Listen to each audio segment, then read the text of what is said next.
कि किस प्रकार से देवों के देव महादेव के द्वारा इस सृष्टि का प्रारंभ हुआ।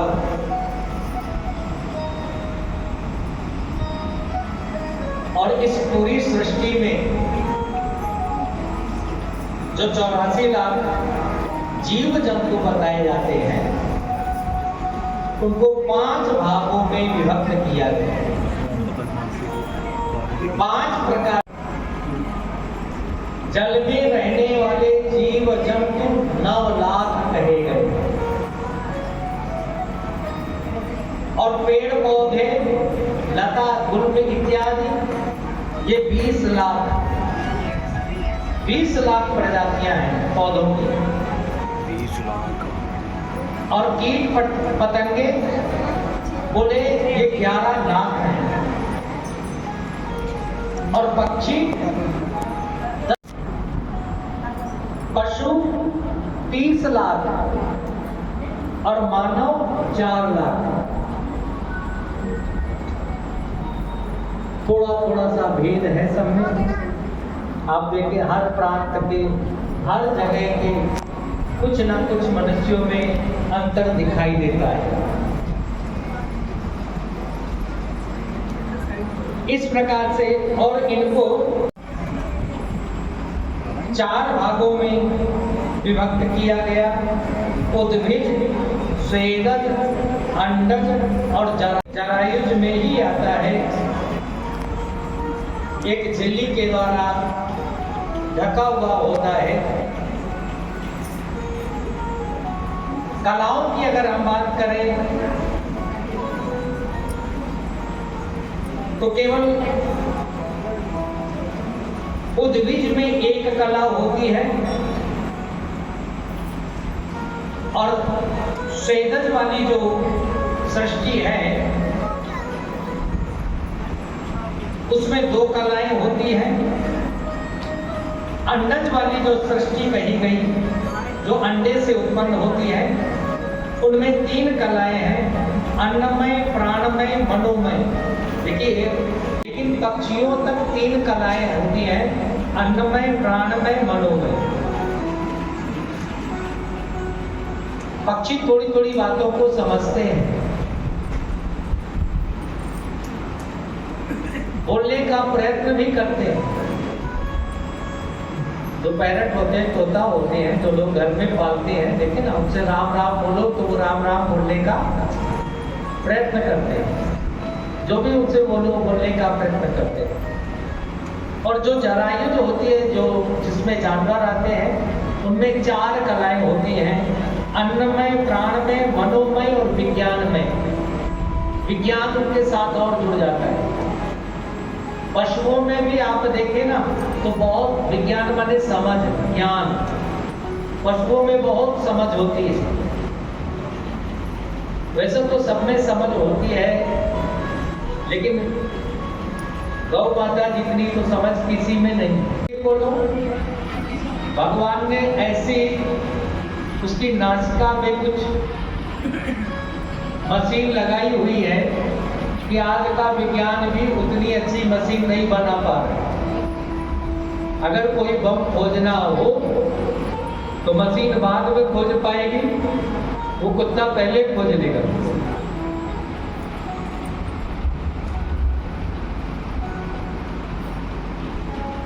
गंध को पहचानता है। और इन सब जीवों में स्नेह भी होता है, प्रेम भी होता है। और मनुष्यों में 5 कलाएं कही गई है।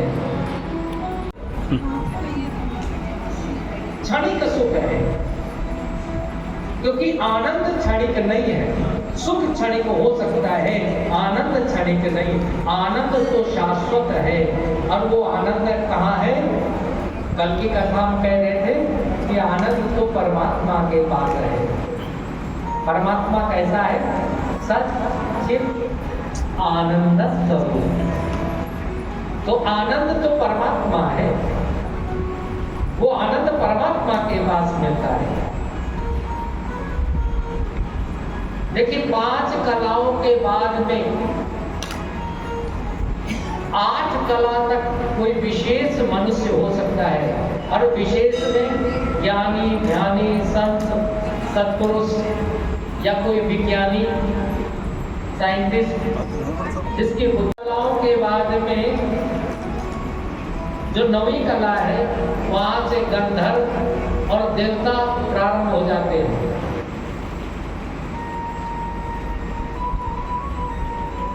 और 16 कला के जो अवतारी है वो भगवान श्री कृष्ण है। पूर्ण कला, 16 कला माने पूर्ण कलाओं से, जैसे चंद्रमा की 16 कलाएं कही जाती हैं, वैसे भगवान की भी जो 16 कलाएं हैं पूर्ण है। ये दिव्य कथा कही। जब मानसिक सृष्टि से ब्रह्मा जी क्रम आगे नहीं बढ़ा तब उन्होंने मैथुनी सृष्टि का विचार किया और अपने शरीर के दाहिने भाग से स्वयंभू मनु और बाएं भाग से महारानी शत्रुपा को उत्पन्न किया। और स्वयंभू मनु और शत्रुपा को ब्रह्मा जी ने आदेश दिया कि पुत्र अब तुम दोनों मिल करके मेरी सृष्टि क्रम को आगे बढ़ाओ। कामदेव को उस सृष्टि क्रम में सहायता करने के लिए कहा कि तुम दोनों पति पत्नी के बीच में मध्य में प्रेम बन करके सृष्टि क्रम को आगे बढ़ने में सहायता करो। आगे बढ़ाने के लिए बोल रहे हैं लेकिन पृथ्वी तो है नहीं। हिरण्याक्ष चुरा करके रसातल में ले गया। कहते हैं उसी समय ब्रह्मा जी विचार करने लगे क्या करूं क्या न करूं। तो ब्रह्मा जी के नासिका के अग्रभाग से एक सूक्ष्म जीव प्रकट हुआ और वो जीव देखते देखते एक विशाल काय रूप में परिवर्तित हो गया, एक वराह के रूप में परिवर्तित हो गया। बोले वाराह भगवान की जय। और उस वाराह ने जल में छलांग लगाई, रसातल में जाकर के कर दे। हिरण्याक्ष मानने वाला नहीं था। दोनों में युद्ध हुआ और युद्ध में भगवान ने हिरण्याक्ष का वध किया। वाराह भगवान ने हिरण्याक्ष का वध किया, पृथ्वी को ला करके पुनः अपनी जगह पर स्थापित किया। ये दिव्य कथा शिव महापुराण में कही गई। कहते हैं एक समय की बात है,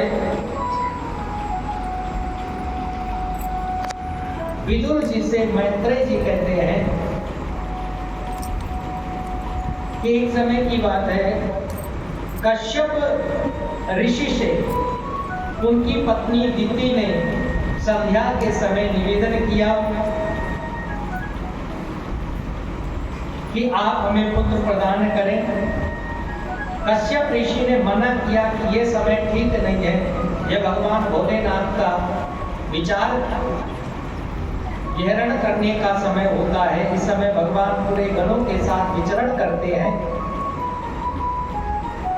देवी ये समय सही नहीं है। लेकिन जब दिति नहीं मानी तो कश्यप ने और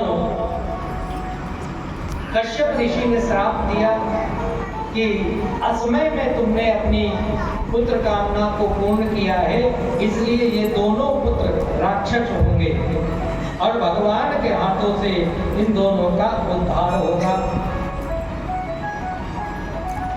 तो हिरण्याक्ष हिरण्यकश्यप का जन्म ऐसे हुआ था।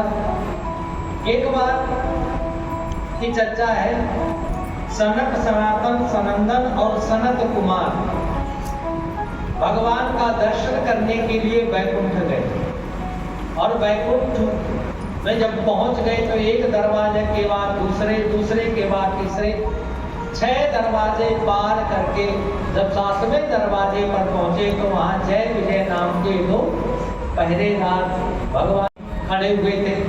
उन्होंने सनत कुमारों को, चारों भाइयों को जाने से मना कर दिया। सनत कुमारों ने कहा, भगवान ने तो हमेशा हमें आदेश दिया है कि मेरा भक्त तो कभी भी आ सकता है और तुम हमें भगवान से मिलने के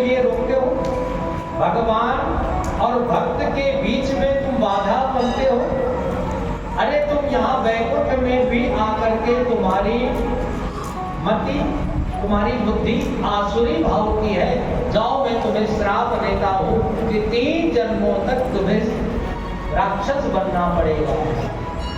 कहते वही जय विजय 3 जन्मों तक राक्षस बने। इतने में भगवान अंदर से आ गए। जब भगवान को पता चला, इधर जो जय विजय थे उन्होंने सनत कुमारों के चरण पकड़ लिए, बोले प्रभु हमें क्षमा करो, हमसे गलती हुई। और एक जन्म में रावण और कुंभकर्ण के रूप में, और एक जन्म में ये शिशुपाल और दंतवक्र के रूप में अवतरित हुए। ये दिव्य कथा शिव महापुराण के अंतर्गत कही गई।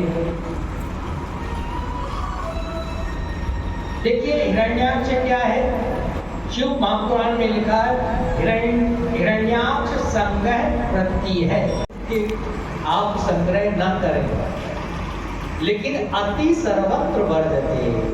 जब अति होती है, केवल संग्रह करना ही ठीक नहीं है, धन का उपयोग करना भी चाहिए। धन की 3 गति कही गई है धर्मशास्त्रों में।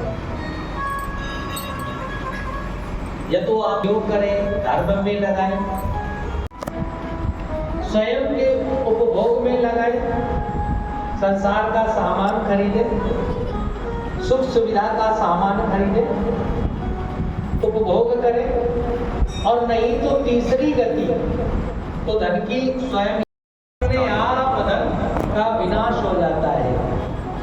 अरे भैया आपने खूब इकट्ठा किया, पूरे जीवन भर जब आपने उपभोग नहीं किया, ना धर्म में लगाया, छूट जाएगा तो विनश्यति, अपने आप उसका विनाश हो गया। जब आपके किसी मतलब का नहीं रहा,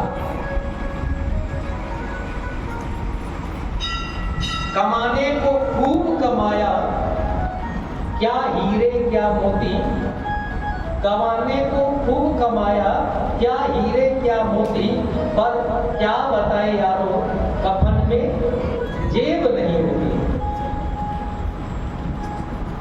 इसलिए धना धर्म कहा गया, धना धर्म तथा सुखम। अगर आप सुख चाहते हो तो धन को धर्म में लगाओ, सेवा में लगाओ। तुलसी पंछी घटे न सरिता नीर, दान किए धन ना घटे, कहे गए दास कबीर। जितने संत हैं, कबीर हो, सूरदास जी हो, चाहे तुलसीदास जी हो, सब एक ही बात का अनुमोदन करते हैं कि अगर आपने अपने धन को सेवा में लगाया, दान में लगाया, तो निश्चित रूप से वो धन तुम्हें कई गुना होकर के प्राप्त होगा। और दूसरी बात है, आपके धन की शुद्धि भी होगी। पहले एक व्यवस्था, तो जो कमाते हो उसका दशांश भाग आप दान करो। किसी ने कहा ये तो बहुत बड़ा टैक्स हो गया, 10वां भाग धन का, ये तो बहुत हो गया। बोले कोई बात नहीं, ये कलयुग चल रहा है ना। अगर आप 2% भी आपका धन कमाई का, एक छोटा सा उदाहरण दूंगा मैं।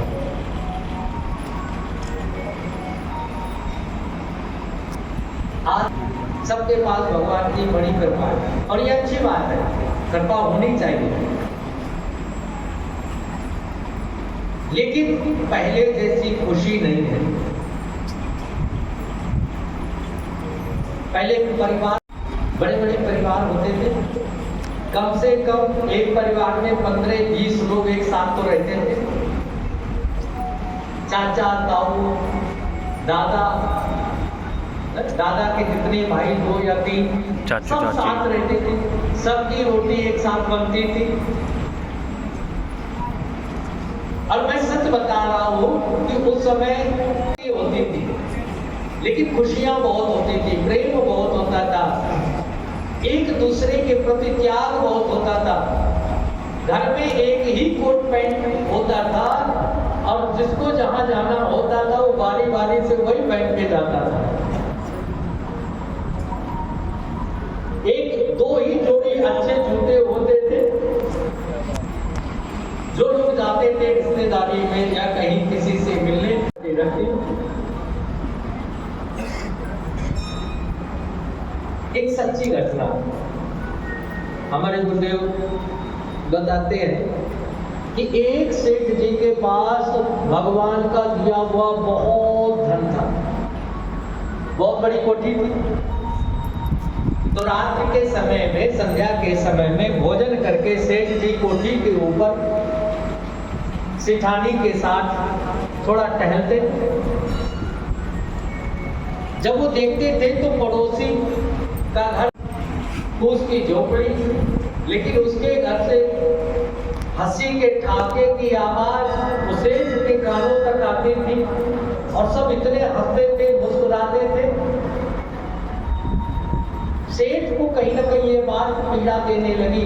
बोले परमात्मा का दिया हुआ मेरे घर में सब कुछ है, लेकिन हमारे घर में कभी बच्चे इस प्रकार से खुश नहीं होते। और बड़े बड़े घरों में आप देखो ना, हफ्ते हो जाते हैं, संडे माता पिता अपने बच्चा पिता का ड्यूटी का समय होता, उस समय बच्चे सोए होते हैं, सब अपनी दुनिया में मस्त। और आजकल तो ये मोबाइल है, सबको अलग कर दिया। एक जगह बैठ करके लोग खा नहीं सकते, हंस नहीं सकते, बोल नहीं सकते, एक दूसरे की कुशल क्षेम नहीं पूछ सकते। सब इतने बिजी हो गए। तो सेठ बड़े चिंतित, बोले मेरे घर के बच्चे या हम लोग कभी इस तरह से बैठ करके कभी हंस नहीं पाते। अब किससे कहे सेठ जी? तो जहां सत्संग में जाते थे उन गुरु जी से पूछ लिया। बोले गुरु जी, मेरे पास परमात्मा का दिया हुआ बहुत धन है, सब कुछ है, लेकिन हंसी नहीं है, आनंद नहीं है। और मेरे पड़ोसी के पास में कुछ नहीं है, लेकिन वो बड़े आनंद के साथ में रहता, खूब हंसते हैं, हंसी के ठाके हमारे घर तक सुनाई देते हैं। तो गुरुजी मुस्कुराए, बोले वो 99 के चक्कर में नहीं पड़ा है। जिस दिन 99 के चक्कर में पड़ेगा उस दिन उसकी भी हंसी चली जाएगी। सेठ जी ने कहा मैं समझा नहीं। महात्मा जी ने कहा 199 असरफी यानी सोने के छोटे छोटे सिक्के आप बांध करके उसके घर के रात्रि में उसके घर के अंदर फेंक देना। अब सेठ जी के पास बहुत धन था, तो 99 वो सोने की असरफियां एक पोटली में बांधी और रात के समय में अपने अट्टालिका से, छत के ऊपर से, और उस गरीब व्यक्ति के यहाँ पर फेंक दी। अब जैसे सुबह उसके घर की बहू झाड़ू लेकर के बुहारी कर रही थी, झाड़ू लगा रही थी, देखा कि घर के आंगन में एक पोटली पड़ी हुई, उठा करके देखा इसमें, तो आंखें फटी की फटी रह गई। अरे कितने सिक्के! बड़ा जी यहाँ पर आए हुए हैं। एक का दुख बहुत है, एक का दुख बहुत है। वो बुजुर्ग व्यक्ति ने कहा एक काम करते हैं, हम सब लोग मिल करके अब पैसा कमाएंगे और ये पूरे 100 सिक्के करते हैं। अब 100 के लिए सब प्रयत्न करने लगे। ऐसा प्रयत्न किया सबने,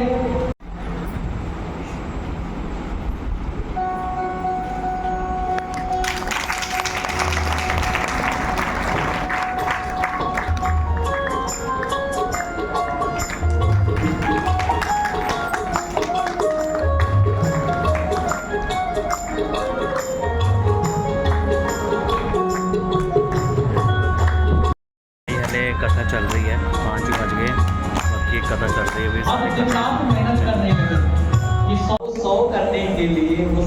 का सिक्का बनाने के लिए तो सबको बहुत मेहनत करनी पड़ी।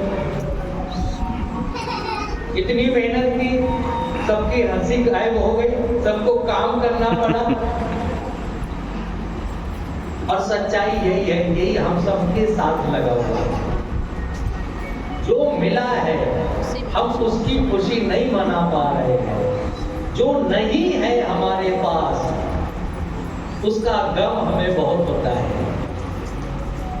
संत एक ही बात कहा करते हैं कि जीवन में एक सूत्र याद रखो, एक बात याद रखो कि जो प्राप्त है वो पर्याप्त है। जो प्राप्त है, जो परमात्मा ने हमें दिया है वो बहुत है हमारे लिए। अगर ऐसा भाव हो गया तो निश्चित रूप से आप सुखी रह सकते हैं। मैं कल के भी प्रसंग में बता रहा था, शिकायत हो कि तूने मुझे कुछ दिया नहीं, तो मैं कह रहा था तुम झुग्गी झोपड़ियों में जा करके देख लो,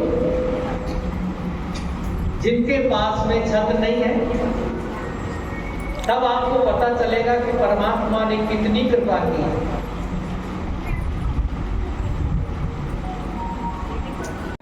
अभिमान, जब व्यक्ति के अंदर ये आ जाता है कि हम बहुत ज्ञानी हैं, हमें बहुत समझ है, और सामने वाले को व्यक्ति कुछ नहीं समझता है, व्यक्ति का उसी क्षण से पतन होना प्रारंभ हो जाता है। कभी भी ज्ञान का अभिमान नहीं करना चाहिए। और कर्म मार्गी का पतन करता है काम, जो कामनाएं होती है वो पतन करती है, और भक्ति मार्गी का पतन करती है लोभ। इनसे बचना चाहिए। देखिए, भगवान का एक तो भोग जो हम मंदिर में लगाते हैं, घर में लगाते हैं, जो हम पाते हैं वही भोग। अभिमान, वो किसी का अभिमान नहीं करते। रावण के अंदर बहुत था, कंस के अंदर बहुत था। अभिमान संसार में किसी का नहीं बचा, इसलिए अभिमान नहीं करना चाहिए। परमात्मा का धन्यवाद हो, परमात्मा ने आपको बहुत ज्ञानी बनाया, परमात्मा का धन्यवाद हो, परमात्मा के कृपा से आप बहुत बड़े बड़े कार्य कर पा रहे हैं, श्रेष्ठ कार्य कर पा। कि मैं बहुत भक्त हूँ, मैं बहुत पूजा पाठ करता हूँ, मैं बहुत माला करता हूँ, मैं बहुत जाप करता हूँ। नहीं, अपनी पूजा पाठ को भी आप छिपाओ। शिव महापुराण कहता है जितना आप छिपाओगे आपकी पूजा पाठ उतनी ही आपके लिए अच्छी होती जाएगी, उतना ही आपको लाभ करेगी। देखिए, अगर माला की जाती है तो पहले तो मंत्र बोला नहीं जाता है, मन के अंदर धीरे धीरे उच्चारण करना चाहिए। सही जाप तो ये है कि आपके मुंह भी ना हिले, जिह्वा भी ना हिले, आप मन के अंदर ही जाप करें। माला तो इसलिए है कि आप कितना कर रहे हैं तो छिपाने का, गौमूत्र का लाभ होता है। दूसरा भाव ये भी है माला करने का, संतों ने व्यवस्था दी, बोले अगर हाथ ये खुले रहेंगे तो कहीं ना कहीं कुछ ना कुछ करते रहेंगे, इन हाथों को भी बिजी रखो। तो माला एक हाथ से माला करे, दूसरे हाथ से ज्ञान मुद्रा में बैठने का, इस तरह से करके ऐसे बैठ जाओ, माला करते रहो। और आप ऐसे बैठ करके देखो ना तो आपका मन भी लगता है, क्योंकि माला में कहा गया है कि आप सीधे होकर के अपनी मेरुदंड को बिल्कुल सीधा करके बैठो। मननाथ जाय जब करिय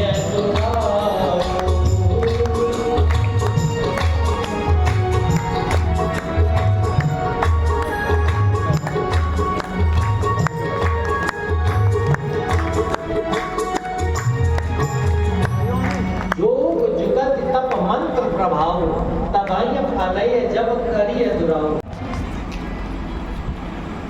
गुरु मंत्र आपका सबसे बड़ा जीवन का मंत्र होता है। जिन्होंने गुरु धारण नहीं किया है फिर भी किसी परमात्मा के प्रति, भगवान के प्रति बहुत निष्ठा है, तो उनका जो महामंत्र है, अगर कृष्ण भगवान है तो उनका द्वादशाक्षर मंत्र ओम नमो भगवते वासुदेवाय, उसका जाप मत करो। अगर मान लो भोलेनाथ है, वैसे भगवान भोलेनाथ का सबसे बड़ा मंत्र जो है वो पंचाक्षर मंत्र ही है, ओम नमः शिवाय। ये मंत्र नहीं है, महामंत्र है। जितना हो सके प्रीति, क्षमा, सतति, अनुसुईया, पूजा, स्वाहा, स्वधा, इनका विवाह क्रमशः रघु, शिव, मरीचि, अंगिरा, पुलह, क्रतु, पुलस्त, अत्रि, वशिष्ठ, पावक और पितरों को ब्याही गई। और देवहूति जो तीसरी कन्या थी उसका विवाह कर्दम ऋषि के साथ में हुआ। कर्दम ऋषि, कर्दम ने कहा जब पिता ने आदेश दिया है मैं उनकी आज्ञा को टाल नहीं सकता हूँ। यद्यपि मेरा जीवन तो साधु संत का जीवन है और कर्दम ऋषि जंगल में रहते थे, वही तपश्चर्या करते थे। बड़ी सी दाढ़ी हो गई थी, लंबे लंबे केस, जटा जूट थे उनके। शिव महापुराण में लिखा है कि महाराज वही उस पुत्री का सूक्ष्म रूप से पाणी ग्रहण संस्कार करके वापस आ गए अपने घर में। और पुत्री भी इतनी श्रेष्ठ, माता देवहूति इतनी श्रेष्ठ कि कभी भी कोई डिमांड नहीं की, कोई मांग नहीं रखी। और कर्दम ऋषि भी ऐसे कि कई वर्षों तक जैसे पहले अपनी संध्या वंदन देवहूति की तरफ देखा जो राजकुमारी थी, राजघराने से आई, वस्त्र भी तन पर सही नहीं थे। कर्दम ऋषि ने कहा अरे तुम्हारा तो कोई दोष नहीं, तुमने तो अपने माता पिता की आज्ञा मान करके हमसे विवाह कर लिया, ना मैं जानता तुम्हें ना तुम मुझे जानती। चलो कोई बात नहीं, देर हो गई तो कोई नहीं। कि कर्दम ऋषि ने कामक विमान की रचना की। वो विमान कितना, जब हमारे पुत्र हो जाएगा तो हम पुनः भगवान का भजन करेंगे, क्योंकि हमें भगवान के भजन में ही आनंद मिलता है। ये पिता की आज्ञा थी, इसलिए मैंने विवाह किया। देवहूति ने कहा ठीक है, मैं आपके भजन में, आपकी साधना में विघ्न बाधा नहीं बनूंगी। और 9 पुत्रियां उत्पन्न हुई। जब कर्दम ऋषि जाने लगे तो देवहूति ने कहा आपने कहा था कि पुत्र हो जाएगा तो जाएंगे। उन्होंने कहा अच्छा ठीक है। इसके बाद में दोनों ने हमें को भी ज्ञान दे करुणा